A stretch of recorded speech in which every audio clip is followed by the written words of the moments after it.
कुठे चालली पायल? सांगते, गावाकडे जत्रेला जायला भेटलं नाही कारण कॉलेजची काम होते. आमचं बॅकग्राऊंडचा म्युझिक आहे ना, जरा इग्नोर करा. आमच्या मम्मीचं काहीतरी वेगळंच आहे. असो, जत्रेला जायचंय पण गावाकडे नाही. सांगते मी पुढं. ब्लॉग कंटिन्यू करा. आणि कुठे चालले मी नेमकं, ब्लॉग जर कंटिन्यू करत असेल तर नक्कीच कळन कुठे जाते. So be continue. Bye. Indian moms mixer पण घासून काढतात आमची मम्मी. हे आग मग पाणी जाईल की त्यात?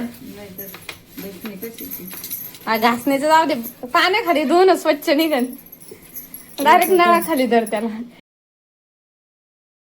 खारोड्याला जायचं होतं ना, आम्ही अजून पण चाललोय. पण एवढा डेंजर पाऊस आहे ना, हे आमची मम्मी म्हणजे एवढा डेंजर पाऊस आहे, अक्षरशः ओली झाली मी एक साईड. जाऊ दे ठीक आहे, पण तरी पण जायचंच आहे जत्रेला. सध्याची पुण्यातली परिस्थिती कशी माहिती का, सकाळी नाही का कोवळा ऊन पडतं 9-10च्या दरम्यान, आणि दुपारी 12-1च्या दरम्यान मध्ये असं एकदम गरम उकडतं, आणि 3 वाजले डायरेक्ट मग पुरच येतो डायरेक्ट. इतका डेंजर पाऊस होतो.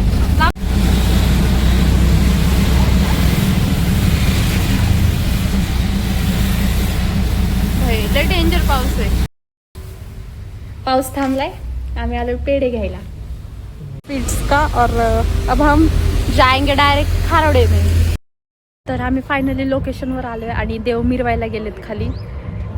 आणि हे बघा, जिथं जाईल तिथं खात असतो हा. सो आता देव खाली मिरवत आहेत. आम्ही वरती जाऊन दर्शन वगैरे करून घेणार. तोपर्यंत देव वरती येतीलच. सो मी सगळं तुम्हाला दाखवते. आणि इतकी गर्दी आहे ना आज, इतकी गर्दी की बस. एवढं कोण नाही दिसणार. आम्ही तिघंच आलोय, पप्पा नाही आले.